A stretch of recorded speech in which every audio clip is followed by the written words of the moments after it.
आप सभी का बहुत बहुत स्वागत है। आज हम लोग क्लास 6 का भूगोल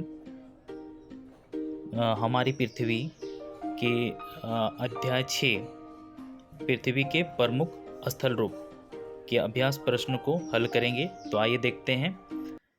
पहला, रिक्त स्थानों की पूर्ति कीजिए। इसमें पहला प्रश्न जो है, देखिए, समतल भूमि वाले विस्तृत क्षेत्र को रिक्त स्थान कहते हैं। तो यहाँ आपका भराएगा मैदान। ठीक है, समतल भूमि वाले विस्तृत क्षेत्र को मैदान कहते हैं। ठीक है, बड़ा सा जो समतल होता है उसको मैदान कहते हैं। अगला देखिए, 2, हिमालय और अल्पस रिक्त स्थान पर्वतों के उदाहरण हैं। तो यहाँ आपका भराएगा बलित। फिर से देखिए, हिमालय और अल्पस बलित पर्वतों के उदाहरण हैं। ठीक है, बलित यानी कि मोड़दार। अगला देखिए,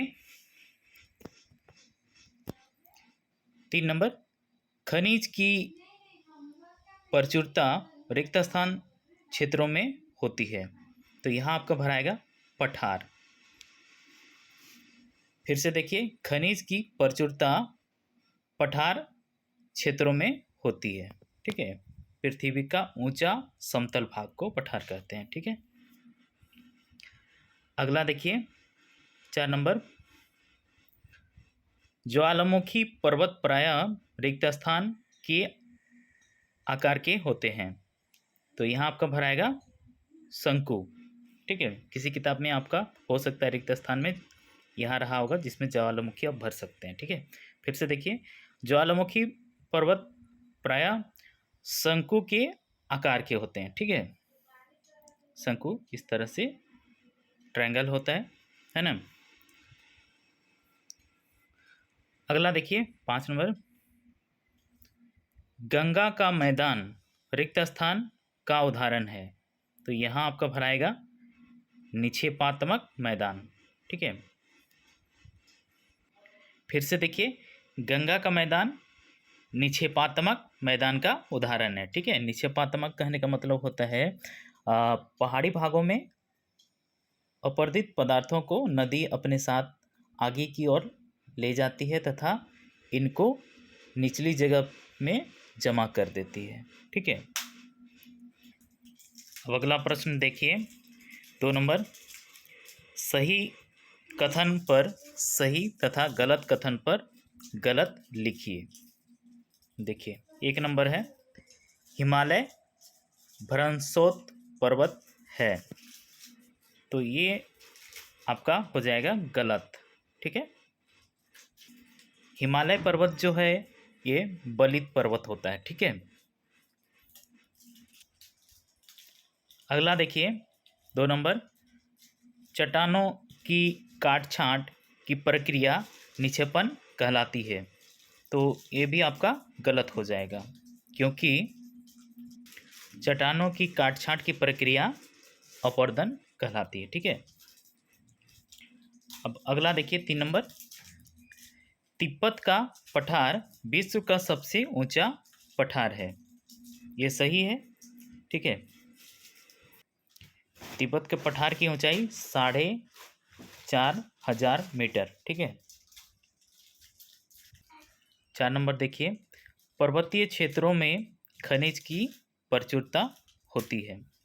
तो ये सही है, और इसका कारण ये है कि देखिए, बहुत सारे जो पर्वत होते हैं वो ज्वालामुखी से बनते हैं। ठीक है, ज्वालामुखी में जो लावा निकलता है पृथ्वी के अंदर से, ठीक है, उसमें बहुत तरह के खनिज होते हैं। ठीक है, सबसे नीचे जैसे पृथ्वी का अंदर में जो है आपका लोहा, मैग्नीशियम, अल्मुनियम, तरह तरह के जितने भी खनिज होते हैं सब पृथ्वी के गर्भ में पाए जाते हैं। ठीक है, वो ज्वालामुखी पर्वत में मिलते हैं। और कुछ अवसादी पर्वत होते हैं जो कि अवसाद के जमा होने से गंदा जमा होके बनता है। ठीक है, जैसे पेड़ पौधा जीव जंतु वहाँ पर दब जाते हैं, तो उससे भी खनिज प्राप्त होता है। और ये और बलित पर्वतों में जैसे क्या होता है, भूगर्भ के अंदर अगर यदि प्लेट टकरा जाता है तो कोई हिस्सा ऊपर उठ जाता है, ठीक है। तो उसमें भी जो खनिज है नीचे का वो ऊपर आ जाता है या कहीं दब जाता है, ठीक है। अगला देखिए, मैदानी क्षेत्रों में परिवहन के साधनों का विकास सुगमता पूर्वक होता है। तो ये भी आपका सही है, क्योंकि मैदानी क्षेत्रों में क्या होता है कि एकदम समतल क्षेत्र होता है जिसमें कोई भी गाड़ी हम लोग आराम से चला सकते हैं। आगे के कुछ प्रश्न आपके देखिए बुक से इस तरह से हैं, ये आपको हम अलग से टाइप करके इसको देते हैं। अगला 3 नंबर प्रश्न देखिए, निम्नलिखित प्रश्नों का उत्तर एक वाक्य में दीजिए, ठीक है। एक लाइन में देना है। प्रश्न देखिए, प्रमुख स्थल रूप कौन कौन से हैं? उत्तर देखिए, प्रमुख स्थल रूप पहला है पर्वत, दूसरा पठार और मैदान, ठीक है। पर्वत यहाँ आपको ये दिखाई दे रहा है, और पठार ये पृथ्वी का ऊंचा हिस्सा, और मैदान आपका ये देखिए ये समतल मैदान है।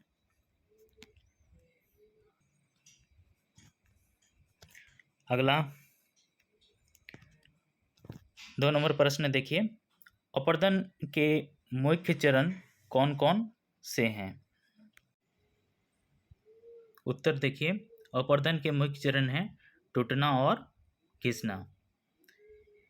यहाँ देखिए ये चट्टान टूट गया है, ठीक है, और उसके बाद यहाँ देखिए आप ये है मशरूम चट्टान, जहाँ खूब तेज हवाएं चलती है और बालू से ये कट कट के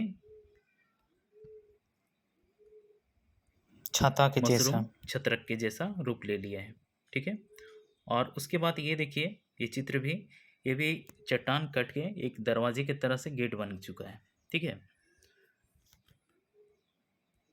यानी टूटना और खिंचना, क्षय होना जो होता है ये हो गया अपर्दन, ठीक है। अब देखिए अगला प्रश्न 3 नंबर, विश्व की सबसे ऊंची पर्वतमाला कौन सी है? उत्तर देखिए, हिमालय पर्वतमाला विश्व की सबसे ऊंची पर्वतमाला है। देखिए ये हिमालय पर्वत है, इसकी ऊंचाई 8,848 मीटर है, ठीक है। देखिए एक खास बात जान लीजिए यहाँ पे, हिमालय पर्वत जो है ये ध्रुव पर नहीं है, ठीक है। ध्रुव जैसे बोलते हैं ना पृथ्वी का दोनों किनारा, इसमें क्या है बर्फ है, ठीक है, उत्तरी ध्रुव और दक्षिणी ध्रुव में। और ये हिमालय लगभग आपका बीच में, बीच से थोड़ा सा साइड में है, लेकिन ये पूरा किनारे भी नहीं है। लेकिन यहाँ बर्फ क्यों है? ठीक है, इसका कारण है कि ये काफ़ी ऊंचा पर्वत है, ठीक है। और अगर यदि देखा जाए तो बर्फ जो बनता है वो 0 डिग्री सेल्सियस पे बन जाता है, ठीक है। और यहाँ का जो तापमान है, ठीक है, जैसे कि एक चीज़ जानिए, पृथ्वी से समताप मंडल तक अगर यदि आप ऊपर की ओर जाते हैं तो 165 मीटर ऊपर जाने से 1 डिग्री तापमान घट जाता है, ठीक है। तो उसी तरह से जब आप 8,848 मीटर ऊपर जाते हैं तो उसको अगर यदि आप भाग दे देते हैं 165 से, तो आपका आंसर आएगा 53.624, ठीक है। यानी कि 53.5 से के डिग्री लगभग बराबर, ठीक है। और हम लोग के यहाँ का जो मैक्सिमम तापमान होता है गर्मी के दिन में, वो होता है लगभग 50 डिग्री के आसपास, ठीक है। तो उससे भी ये कहीं ज़्यादा मतलब माइनस में चला गया, ठीक है। और ऐसे नॉर्मली हम लोग के यहाँ पर क्या रहता है 40-45 डिग्री, ठीक है, गर्मी के दिन में। तो ये काफ़ी ऊंचा होने के कारण यहाँ पे बर्फ का जमना स्वाभाविक हो जाता है, ठीक है। और ध्रुवों पर तो सूर्य का रोशनी नहीं मिल पाता है ठीक से, इसलिए वहाँ पे बर्फ जमा हुआ है, ठीक है। ऊपर जैसे कि ग्रीनलैंड कोई आदमी नहीं रहता, नीचे अंटार्कटिका, ठीक है। अगला देखिए 4 नंबर प्रश्न है, दर्रा किसे कहते हैं? उत्तर देखिए, दर्रा वह मार्ग है जिससे किसी पर्वत श्रृंखला को पार किया जा सकता है, ठीक है। देखिए ये किसी पहाड़ पर्वत के बीच से जो रास्ता बनाया गया है, ठीक है, ये रास्ता, ये हो गया दर्रा। यहाँ भी देखिए, आपको ये थोड़ा बड़ा करके आपको दिखा देते हैं इस चित्र में, पता ही नहीं चल रहा है, ठीक है। यहाँ से आपको ये दर्रा दिखाई देगा, देखिए इस तरह से ये रास्ता बना हुआ है, ठीक है। तो ये हो गया दर्रा। या फिर आप कह सकते हैं पर्वतों के बीच का वह मार्ग जो पर्वत को अलग करता है, यानी कि दो भागों में बांट देता है, ठीक है। अब अगला प्रश्न देखिए, झारखंड के दो प्रमुख जलप्रपातों के नाम लिखिए। देखिए उत्तर, झारखंड के दो प्रमुख जलप्रपात होड्रो और बूढ़ा घाघ, ठीक है। ये जो होड्रो फॉल है, ये सबसे बड़ा जलप्रपात है, ठीक है। और बूढ़ा घाघ, जिसको कि लोथ या लोथल भी कहते हैं, ये सबसे ऊंचा जलप्रपात है, ठीक है। इसके अलावा भी झारखंड में बहुत सारे जलप्रपात हैं, जैसे हिरणी फॉल, दासम फॉल, कोतम धारा, ठीक है। ये सब फॉल झारखंड में पाए जाते हैं, बहुत सारे छोटे बड़े हैं। ये दो जो है काफ़ी यहाँ का बड़ा और सबसे ऊंचा में आता है, ठीक है। अगला प्रश्न है लघु उत्तरीय प्रश्न। इसमें पहला प्रश्न है, देखिए, पर्वत और पठार में क्या अंतर है। उत्तर देखिए, पर्वत का शिखर छोटा तथा आधार चौड़ा होता है, ठीक है। देखिए ये यहाँ पर आपको पर्वत का शिखर एकदम नुकीला से दिखाई दे रहा है और नीचे चौड़ा हो गया, ठीक है। जबकि पठार का ऊपरी भाग मेज के समान सपाट तथा आसपास के क्षेत्रों से अधिक उठा हुआ होता है, ठीक है। उदाहरण के लिए यहाँ देखिए, पर्वत का उदाहरण हिमालय पर्वत यहाँ पर दिखाया गया, और पठार का उदाहरण दक्कन का पठार ये है। देखिए को बड़ा करके दिखाते हैं, देखिए ये हो गया दक्कन का पठार, ठीक है। रांची भी एक पठारी क्षेत्र है। इस तस्वीर को देखिए, यहाँ पे पठार को दिखाया गया है, एकदम मेज की तरह से उठा हुआ, एकदम समतल टेबल के जैसा, ठीक है। और इधर है पर्वत। अगला प्रश्न है, पर्वत कितने प्रकार के होते हैं, उदाहरण देकर स्पष्ट करें। तो उत्तर देखिए, पर्वत 4 प्रकार के होते हैं, ठीक है। ये क्वेश्चन बहुत जगह पूछा जाता है, इसको ध्यान से देखिए और याद कीजिए। पहला हो गया बलित पर्वत, दूसरा भरनसोत पर्वत, तीसरा ज्वालामुखी पर्वत, और चौथा हो गया अपशिष्ट पर्वत। देखिए बलित पर्वत के बारे में थोड़ा सा जान लीजिए। बलित पर्वत, इसमें पृथ्वी की सतह चट्टानों पर आंतरिक बलों के कारण बलन, जिसको कि मोड़, ठीक है, इस तरह से देखिए यहाँ पे मुड़ा हुआ आपको दिखाई दे रहा है, ठीक है। मोड़ पड़ जाता है तथा वह हिस्सा ऊपर उठ जाता है, ठीक है, इस तरह से ऊपर उठ गया। जैसे एशिया में हिमालय पर्वत तथा यूरोप में अल्पस पर्वत इत्यादि हैं, ठीक है। ये हिमालय का निर्माण कैसे हुआ था।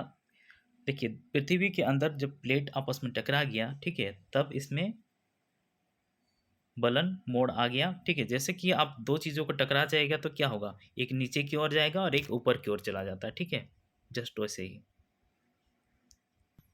अगला देखिए, भरनसोत पर्वत में जब धरातल का एक बहुत बड़ा हिस्सा पृथ्वी के आंतरिक बलों के कारण टूटकर ऊपर विस्थापित हो जाता है, तो भरनसोत पर्वतों का निर्माण होता है। जैसे सतपुड़ा पर्वत मध्य प्रदेश में है, ठीक है, सतपुड़ा पर्वत। इसको भी थोड़ा देख लीजिए, भरनसोत पर्वत कैसे बनता है, ठीक है। भरंस यानी कि भांसना, जैसे देहात में लोग बोलते हैं कि कोई गड्ढा हो गया, उसको भंस किया बोलते हैं, ठीक है, नीचे धंस जाना। तो ये इस तरह से देखिए, यहाँ पे सतपुड़ा पर्वत का ये भाग जो है नीचे धंस किया है, ठीक है।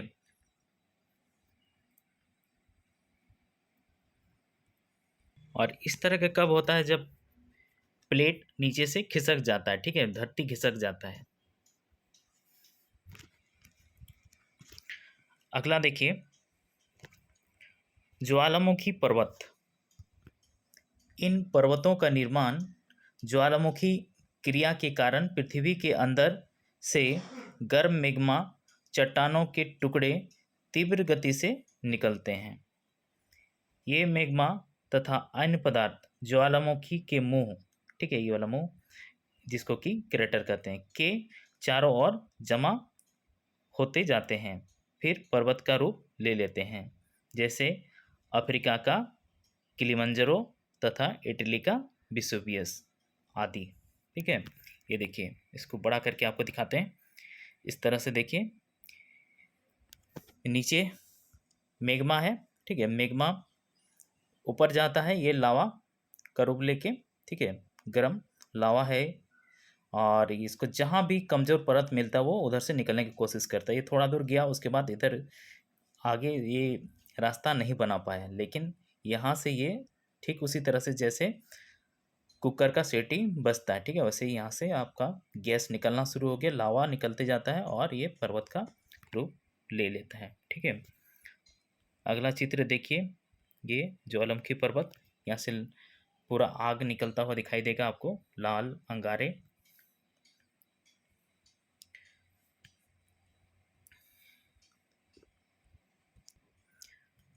अगला है 4 नंबर, अवशिष्ट पर्वत। अपर्दन के कारण पवन, बहता जल आदि लगातार ऊपर वर्णित पदार्थों पर क्रियाशील रहते हुए काट छाट करते रहते हैं। ठीक है, देखिए, भारत का अरावली पर्वत श्रृंखला इसका अच्छा उदाहरण है। तो क्या होता है कि ये काट छाट होके इन पर्वतों का जो ऊंचाई था पहले, अब ये धीरे धीरे कम होता जा रहा है। ठीक है, अगला देखिए, भरणशोत पर्वत का निर्माण कैसे होता है? इसका उत्तर देखिए, जब धरातल का एक बहुत बड़ा हिस्सा पृथ्वी के आंतरिक बलों के कारण टूटकर ऊपर विस्थापित हो जाता है, तो भरणशोत पर्वतों का निर्माण होता है।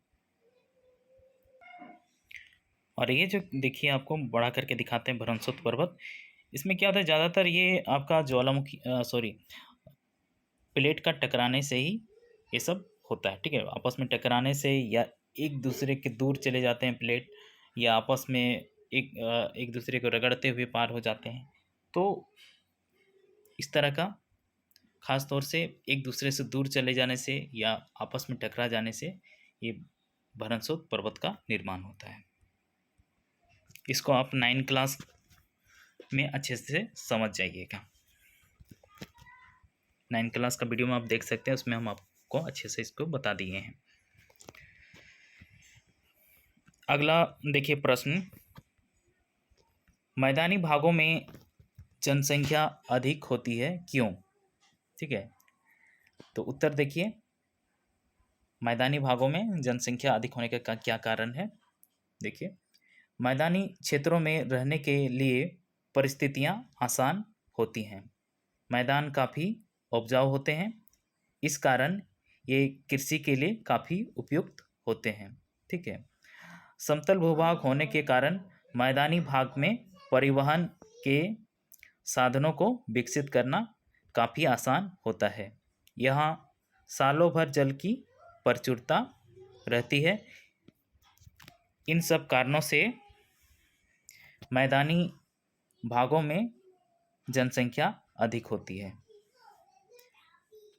सिंधु गंगा का मैदान इसका सबसे अच्छा उदाहरण है। ठीक है, गंगा का मैदान जैसे क्या होता है, देखिए, इसमें होता क्या है कि देखिए, बाढ़ में जो मिट्टी बह के आती है, ठीक है, या नदी के द्वारा जो मिट्टी पानी में घुल के खेतों में चली जाती है, वो मिट्टी काफ़ी उपजाऊ होती है। ठीक है, पंख मिट्टी होती है, जलोढ़ मृदा। अगला प्रश्न देखिए, 5 नंबर अंतर बताएं। इसमें प्रश्न है पहला, देखिए प्रश्न है, देखिए पर्वत और पठार में अंतर करना है। तो देखिए पर्वत पृथ्वी की सतह की प्राकृतिक ऊंचाई है जो समुद्र तल से 900 मीटर या उससे अधिक ऊंचा होता है। पर्वत का आधार चौड़ा तथा शिखर सामान्यतः नुकीला होता है। ये देखिए नुकीला है, ऊपर में आपको दिखाई देगा, ठीक है। और पर्वत की ढाल साधारणतः तीव्र होती है, यानी कि ये जो ढाल है, ठीक है, तिरछा, ठीक है, एक ही बार है नीचे आदमी लुढ़क के गिर जाएगा, तो ये हो गया तीव्र ढाल। आगे देखिए पठार में,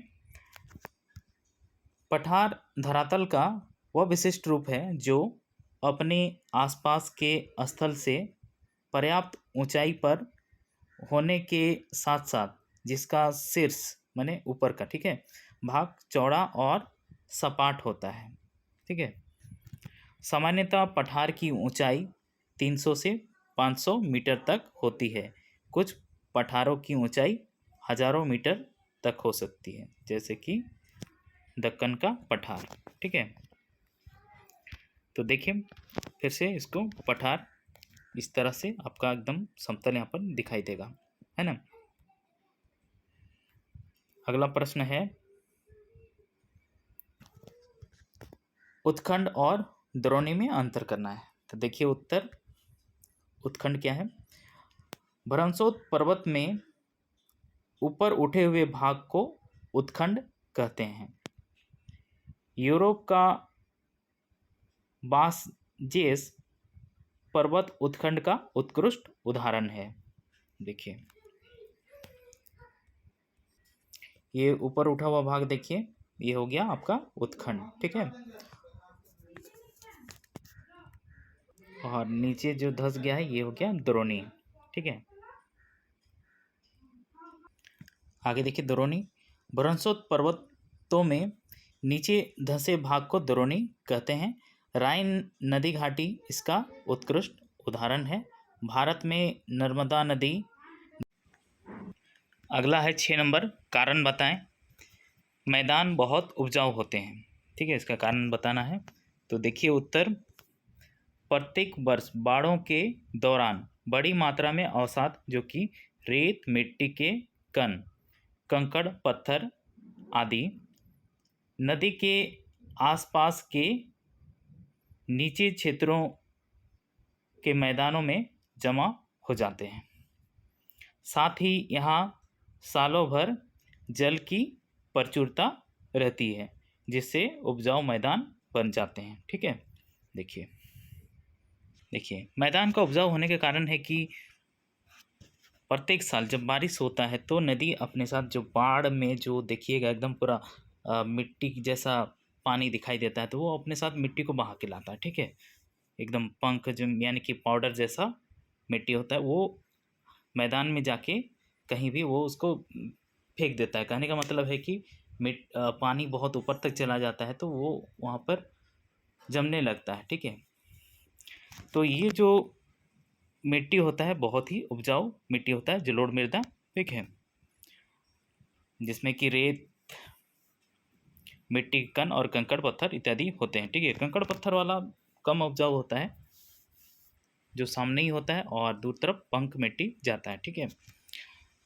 और ये काफ़ी उपजाऊ मैदान बन जाते हैं। और पानी किसी भी फसल के लिए बहुत ज़रूरी होता है। हर एक इंसान के लिए, हर एक जीव जंतु के लिए पानी का होना बहुत ज़रूरी है, ठीक है। जल ही जीवन होता है, इसलिए ये मैदान काफ़ी उपजाऊ होते हैं। आगे देखिए, पठारों में खनिज की प्रचुरता होती है, ठीक है, पर्याप्त मात्रा में वहाँ पर खनिज पाया जाता है। तो देखिए उत्तर, पठारों में खनिज की प्रचुरता पाई जाती है क्योंकि अधिकतर पठार आग्नेय व कायांतरित चट्टानों से बने होते हैं, जिसमें खनिज ज़्यादा पाया जाता है। इसके अलावा पठारों का निर्माण विभिन्न प्रक्रियाओं से होता है, जिसके कारण जैव व अजैव तत्व दब जाते हैं जो खनिज का रूप ले लेते हैं, जैसे लोहा, कोयला, मैग्नीज, बॉक्साइट आदि। ठीक है। अग्नेय चट्टान जो होते हैं ये ज्वालामुखी क्रिया से जो लावा निकलता है और वो ठंडा होके एक चट्टान का रूप ले लेता है। ठीक है, इसमें काफ़ी खनिज होता है। और ये जो कायांतरित चट्टान है ये रूपांतरित चट्टान भी कहे जाते हैं। ठीक है, इसका निर्माण जब द्रवित मैग्मा जो ज्वालामुखी से निकलता है, ठीक है, अथवा लावा सेलों के संपर्क में आता है तो सेलों के मूल रूप में परिवर्तन ला देता है। इसी प्रकार भारी दबाव के कारण सेलों में परिवर्तन होता है। दबाव के कारण हुए परिवर्तन को गतिक या प्रादेशिक रूपांतरण कहते हैं। ठीक है, ये रूपांतरित या कायांतरित जो चट्टान है इसको इंग्लिश में मेटामॉर्फिक रॉक्स भी कहते हैं। ठीक है, इसी तरह से अवसादी चट्टानों में कोई भी चीज़ जमा हो के दब के, ठीक है, जैसे पेड़ पौधे जीव जंतु दब जाने से वो भी खनिज का रूप ले लेता है। अगला है दीर्घ उत्तरीय प्रश्न 7 नंबर। देखिए, पहला है 1 नंबर प्रश्न में पर्वत, पठार और मैदान की उपयोगिता का विस्तृत वर्णन कीजिए। तो उत्तर देखिए, पर्वत जल के बहुत सी नदियों का होते हैं स्रोत। पर्वतों में स्थित हिमानियाँ होती हैं। पर्वतीय जल का उपयोग सिंचाई तथा पनबिजली उत्पादन के लिए किया जाता है। पर्वतों में विभिन्न प्रकार की वनस्पतियाँ पाई जाती हैं जिनसे हमें ईंधन, ठीक है, जलावन के लिए चारा, आश्रय, गोंद तथा अन्य कई उत्पाद प्राप्त होते हैं। पर्वत जलवाष्प से लदे बादलों को रोककर वर्षा कराने में सहयोग करते हैं। ठीक है, जो बादल हवा में उड़ता है और उसको वो रोक के वहाँ पे बारिश करवा देते हैं पर्वत जो होते हैं। पर्वतीय क्षेत्रों में कई प्रकार के खनिज पाए जाते हैं। ठीक है, अब देखिए पठार। पठारों में खनिज की प्रचुरता होती है। पठारी क्षेत्रों में अनेक जलप्रपात होते हैं क्योंकि यहाँ नदियाँ ऊंचाई से गिरती हैं। ये जलप्रपात अच्छे मनोरम पर्यटन स्थल होते हैं। ठीक है, घूमने लायक जगह होते हैं। लावा पठारों में काली मिट्टी पाई जाती है जो बहुत उपजाऊ होती है। ठीक है, खासतौर से कपास की खेती के लिए, ठीक है, जिससे कपड़ा बनाया जाता है। पठारों पर विश्व के कई बड़े नगर बसे हुए हैं। ठीक है, जैसे हम लोग का झारखंड में रांची भी ये एक पठारी क्षेत्र है। ठीक है, आगे देखिए मैदान। मैदान काफ़ी उपजाऊ होते हैं, इस कारण यह कृषि के लिए काफ़ी उपयुक्त होते हैं। समतल भूभाग होने के कारण मैदानी भाग में परिवहन के साधनों को विकसित करना काफ़ी आसान होता है। यहाँ सालों भर जल की प्रचुरता रहती है। विश्व की कुल जनसंख्या का लगभग 70% हिस्सा मैदानी भागों में पाया जाता है। ठीक है, क्योंकि यहाँ जीवन यापन करने में काफ़ी सुविधा होता है। ठीक है, अगला प्रश्न देखिए। अगला प्रश्न है 2 नंबर। देखिए, दीर्घ उत्तरीय प्रश्न में उत्तर है। देखिए प्रश्न पहले देख लीजिए। पृथ्वी के स्थल रूपों के निर्माण की प्रक्रियाओं का वर्णन कीजिए। ठीक है, पृथ्वी के स्थल रूपों के निर्माण की प्रक्रियाओं का वर्णन कीजिए। कैसे इसका स्थल रूप जो हम लोग ऊबड़ खाबड़ या फिर जो पर्वत देखते हैं या समुंदर देखते हैं, नदी देखते हैं, ये कैसे बना। ठीक है, इसका आपको वर्णन करना है। तो उत्तर देखिए, पृथ्वी पर अनेक प्रकार के स्थल रूप होते हैं। इनमें से मुख्य हैं पर्वत, पठार और मैदान। विभिन्न स्थल रूपों के निर्माण में दो प्रक्रियाओं का हाथ रहता है। इन प्रक्रियाओं को आंतरिक प्रक्रिया तथा बाह्य प्रक्रिया कहते हैं। आंतरिक बलों की उत्पत्ति पृथ्वी की सतह के नीचे से होती है। ठीक है, इसके कारण कई स्थानों पर पृथ्वी की सतह ऊपर उठ जाती है तो कहीं धंस जाती है। आंतरिक प्रक्रियाओं में ज्वालामुखी एवं भूकंप प्रमुख हैं। बाह्य बलों की उत्पत्ति पृथ्वी की सतह के ऊपर होती है। ये पृथ्वी के आंतरिक बलों के द्वारा निर्मित विभिन्न अनियमितताओं को काट छांट का कार्य करते हैं। यह कार्य 3 मुख्य चरणों में होता है। पहला अपर्दन, परिवहन और निक्षेपण। अपर्दन, परिवहन और निक्षेपण कार्य मुख्यतः पवन, नदी, हिमनद, समुद्री लहर, भूमिगत जल के द्वारा किया जाता है।